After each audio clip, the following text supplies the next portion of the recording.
ओम गजाननं भूतगणादिसेवितं कपीतजम्बूफलचारुभक्षणं उमासुतं शोकविनाशकारकं नमामि गणेश्वरपादपङ्कजं।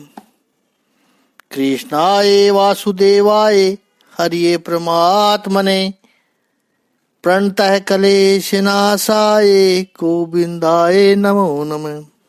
ओम श्री महापुरुष देवाय नमः। ओम श्री गुरुदेवाय नमः। ओम आनंद स्वरूप भगवान की जय। ओम शांति स्वरूप भगवान की जय। हमारा चिंतन गीता अध्याय 7 श्लोक 10 पे चल रहा है। प्रभु कह रहे बीजम माम सर्वभूतानाम विधि पाठ सनातनम।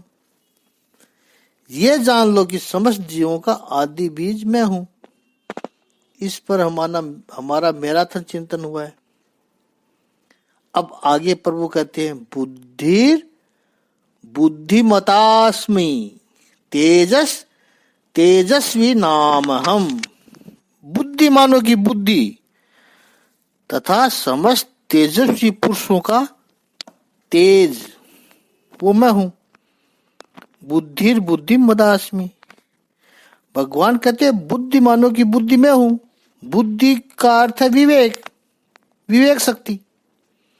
योग्य क्या है, अयोग्य क्या है, कर्तव्य क्या है, अकर्तव्य क्या है, सही क्या है, गलत क्या है, ये जो निर्णय करे, ये जो निर्णय करती है और अंत में फिर सबसे महत्वपूर्ण निर्णय करती है, वो है आत्मा क्या है और अनात्मा क्या है। उसका विवेक जो करे। और भगवान यहां कहते हैं कि बुद्धिमानों की जो बुद्धि है वो मैं हूं। अर्थात ये जो विवेक करे, सही को चुने, न केवल सही को चुने, योग्य को, सात्विक को चुने, बल्कि उसको आचरण में भी रखे, वो बुद्धि भगवान कहते हैं मेरी विभूति है। इस वैदिक संस्कृति की परिभाषा को समझिए आप। प्रभु कह रहे जो अच्छा काम करते हैं वो बुद्धि, जिसके लिए भगवत गीता ने और अन्य शास्त्रों ने बहुत सुंदर शब्द प्रयोग किया, प्रज्ञा बुद्धि कहा है। याद रखना है कि बुद्धि तो दो धारी तलवार के समान है, जिसके दोनों तरफ धार होती है, वैसी होती है बुद्धि। लेकिन जो बुद्धि सात्विक नहीं है, जो बुद्धि परमात्मा को समर्पित नहीं है, वो बुद्धि विश्वसनीय नहीं हो सकती है, वो बुद्धि भरोसे के लायक नहीं हो सकती है, वो बुद्धि भगवान की विभूति नहीं हो सकती है। इसलिए हमारे यहाँ सुमति और कुमति ऐसे दो शब्द आए हैं। तो प्रभु कहते हैं जो जहां सुमति होगी वहां विविध प्रकार की संपत्ति होगी, और जहां कुमति रहेगी वहां तो समस्याएं आती रहेगी। तो ये सुमति भगवान की विभूति है। ये बुद्धि जो शास्त्र के अभ्यास से, सद्ग्रंथों के अध्ययन से, सत्संग से शुद्ध बनी है, वो बुद्धि भगवान की है। अब देखिए, बुद्धि का एक हिस्सा है स्मृति, मेमोरी। उसमें वेदों के मंत्र, भगवत गीता के श्लोक, भगवत कथा, प्रभु का चिंतन होगा तो स्मृति शुद्ध रहेगी। जिसकी आवश्यकता है वो स्मृति में होनी चाहिए, और जिसको आवश्यकता नहीं है वो स्मृति से निकालते जाओ, हटाते जाओ, तभी तो अच्छी बात इकट्ठी रहेगी। नहीं तो पूरी स्मृति कचरे में ही भर जाएगी। फिर सुविचार आएगा, रत्नों का बॉक्स आएगा, उसको कहाँ रखोगे। प्रभु 10वें अध्याय में मेघा बुद्धि का है कि मेरी विभूति है। मेघा ये बुद्धि का अंग है। अब कई बार ये सब इनको लोग सिनोनिम समझते हैं, मेघा, प्रज्ञा, बुद्धि, लेकिन ये अलग अलग है। मेगा का अर्थ है धारण करने की बुद्धि। ये सदाचारों को पकड़ा है, एक सदाचार को पकड़ा है, अच्छे विचार को पकड़ा, तो उसको कंसिस्टेंटली धारण करके रखो, लगे रहो उसके साथ। कल चिड़िया को बचाने वाली बुद्धि का प्रसंग आया था,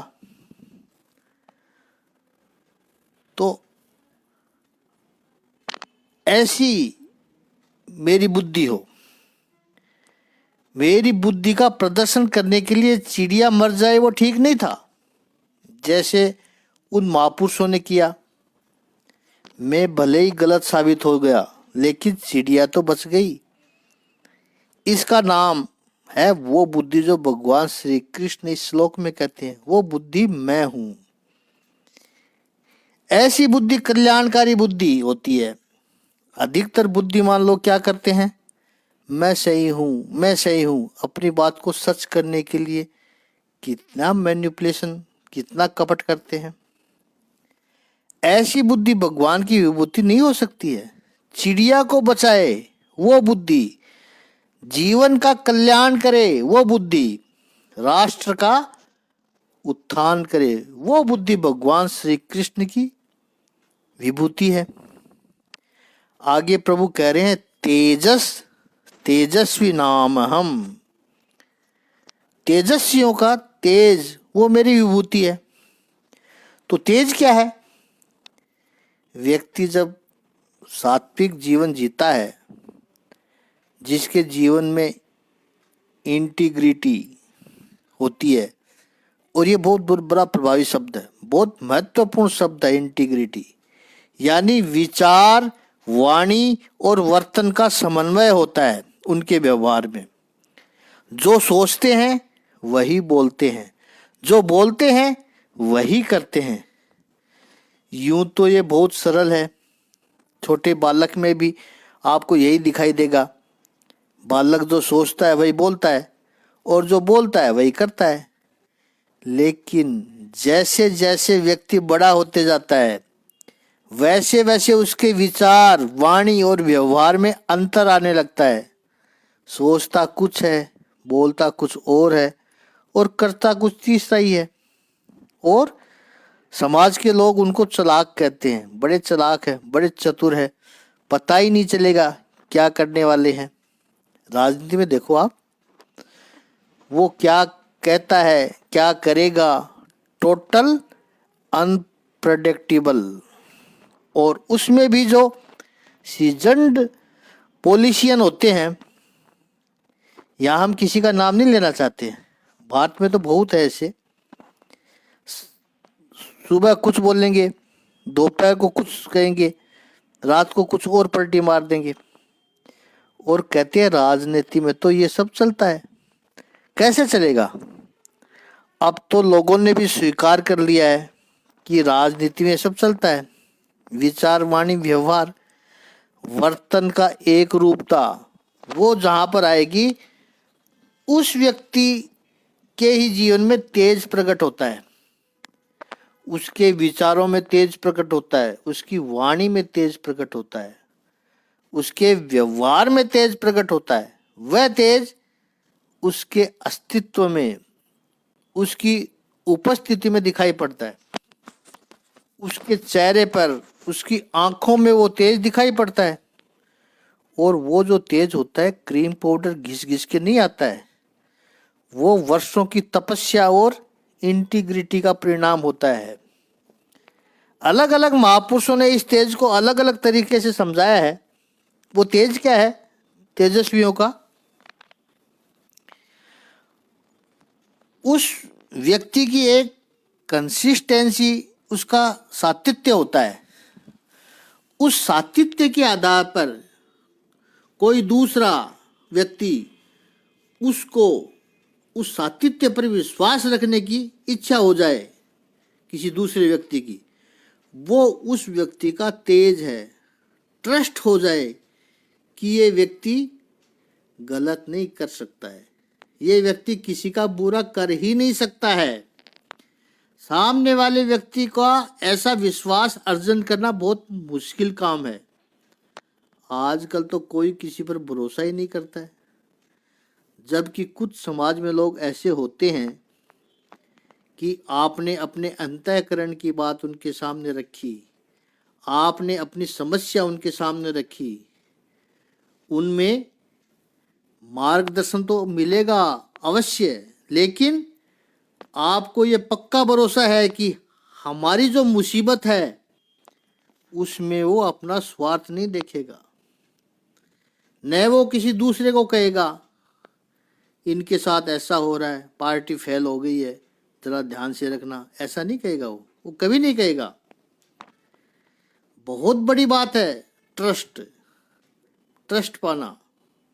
सत्य की गाइडेंस मिलेगी, सही मार्गदर्शन भी मिलेगा, लेकिन कभी भी हमारी समस्याओं के कारण वो शोषण नहीं होगा हमारा उनके द्वारा।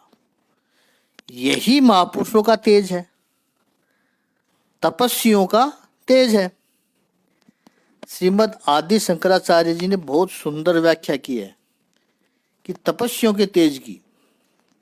उन्होंने कहा है कि बुरे काम करने वाला व्यक्ति भी जब ऐसे तेजस्वी के पास जाता है तो उसको बुरे काम करने का संकोच होता है। वो बुरे काम करने से भले ही टेम्परेरी, लेकिन एक बार रुक जाता है, अटक जाता है। वो महापुरुषों का तेज है, सामने वाले व्यक्ति का तेज है।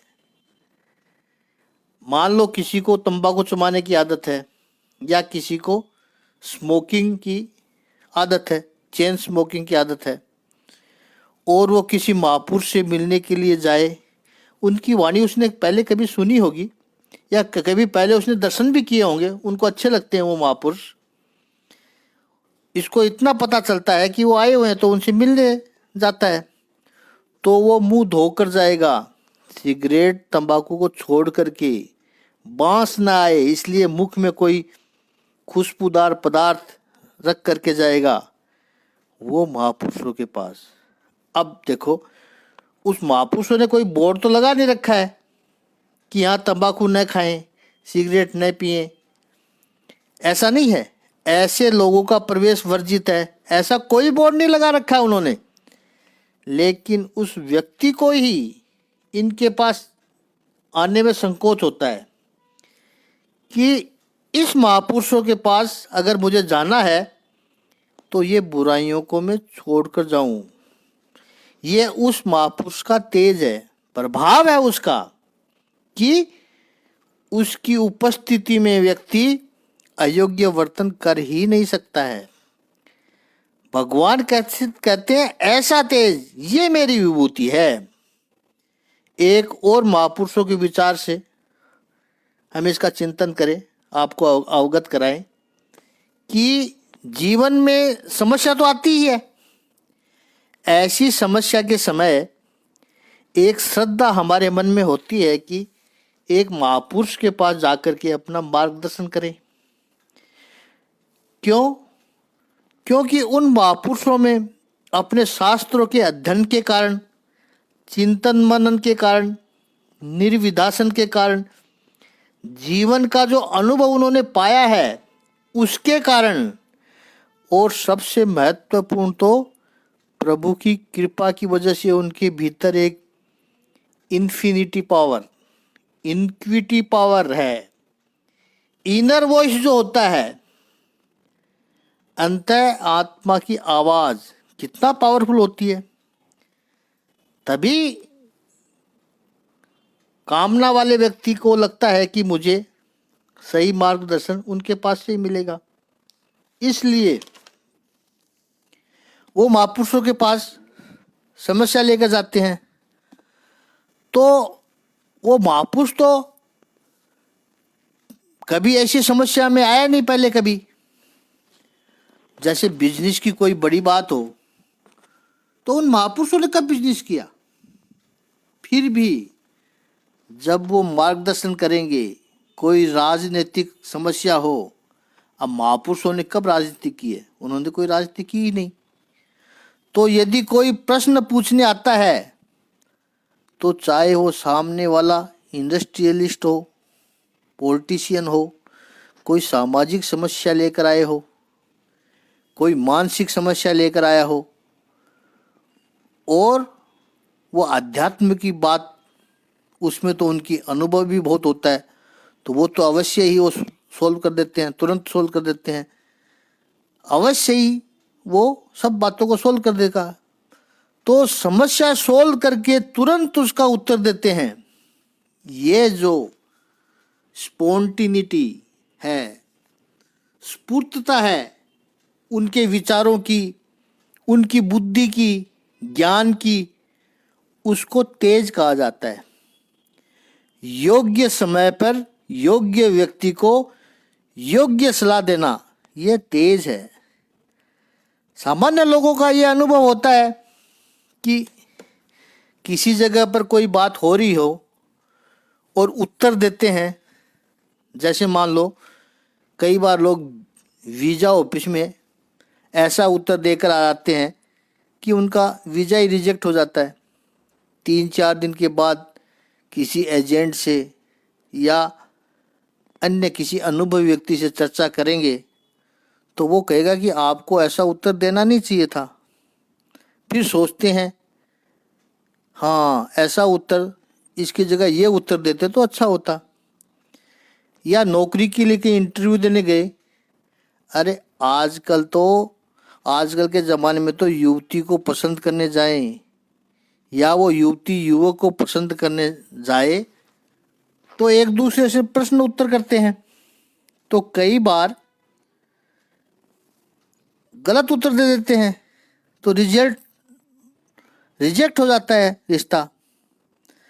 सामने वाले से ना आ गई कन्या पक्ष से कि पसंद नहीं आया लड़का, और इस लड़के को तो बहुत अच्छी लग रही थी वो लड़की, वो कन्या देखने में अच्छी थी, सब कुछ अच्छा था, सोचता है वो क्यों ना बोली होगी। तब कई 5 दिन के बाद उसके दिमाग की बत्ती जलती है कि उसने ऐसा सवाल पूछा था और मैंने उसका जवाब ये दिया, ऐसा गलत जवाब दे दिया। उसके बदले अगर ऐसा जवाब देता तो उसको अच्छा लगता। अब तो गया, रिजेक्शन आ गया तेरा, अब क्या फायदा। तो उसको सही उत्तर 5 दिन के बाद सूझा। ये तेज की कमी है कि उन लोगों को तुरंत उसी समय उचित जवाब देना ही तपस्वियों का तेज है। कहने का आशय शार्पनेस, महापुरुषों में शार्पनेस होती है। वो भगवान कहते हैं वो मेरी विभूति है,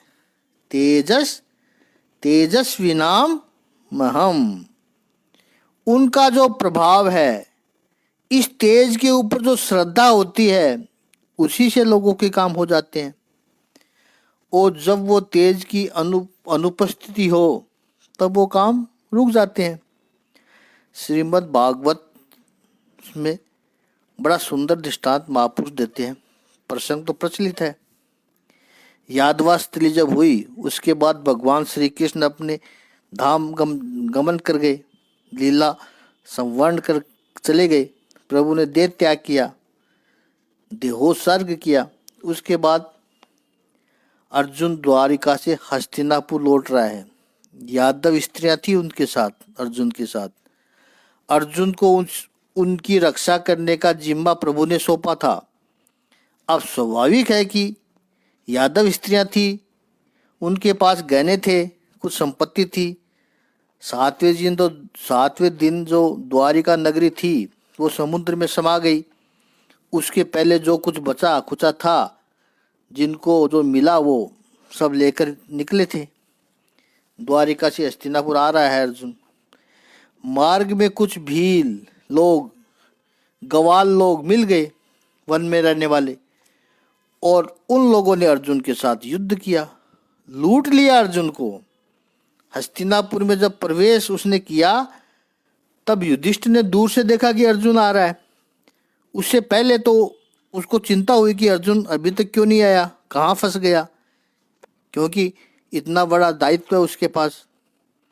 फिर दूर से देखा कि अर्जुन आ रहा है, दिखाई दिया। तो अर्जुन को आते हुए देखा युधिष्ठिर ने, तो देखा अर्जुन की चाल में उत्साह नहीं है, उसके चेहरे पर तेज नहीं है। तब उस समय युधिष्ठिर ने अर्जुन से कई प्रश्न पूछे हैं।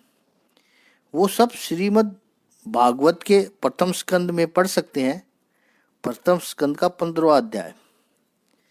तो युधिष्ठिर ने अर्जुन से पूछते हैं कि क्यों तेरे में उत्साह नहीं है, क्यों तेरे चेहरे पर तेज नहीं दिखता है? क्या तूने किसी को वचन दिया था कि मैं तुझे बचाऊंगा और बचा नहीं पाया? क्या तूने किसी ब्राह्मण का अपमान किया? क्या तूने किसी विद्वान का शोषण किया है कि उनके पास से ज्ञान तो पा लिया, फिर सम्मान करना था, उनका दक्षिणा देनी थी, वो तू दे नहीं पाया? कई सारे कारण युधिष्ठिर बताते हैं अपनी बातों से कि व्यक्ति तेजहीन क्यों हो जाता है। क्षत्रिय है तो युद्ध में रक्षा न कर पाया, कुछ गलत काम तूने किया है, न करने जैसा काम तू करके आया है, जिसको हम अपनी सादी भाषा में कहते हैं कि कहाँ मुंह काला करके आया, उसका सारा तेज मारा गया। अर्जुन बहुत सारी बातें बताता है और फिर उसमें से कहता है युधिष्ठिर से, भ्राता, मेरे बड़े भाई महाराज भूपेंद्र, युधिष्ठिर से कहता है मैं तेजहीन हो गया हूं। इसका एकमात्र कारण यही है कि मैंने भगवान श्री कृष्ण को खो दिया है, मेरे सखा, मेरे प्रिय, मेरे मित्र। इतना ही नहीं, मेरा हृदय, मेरा अंतःकरण वो प्रभु थे। और भी अर्जुन ने बहुत मार्मिक बातें की है, उस पर हम कल चिंतन करेंगे। ओम श्री सच्चिदानंद भगवान की जय। ओम श्री आनंद कंद भगवान की जय।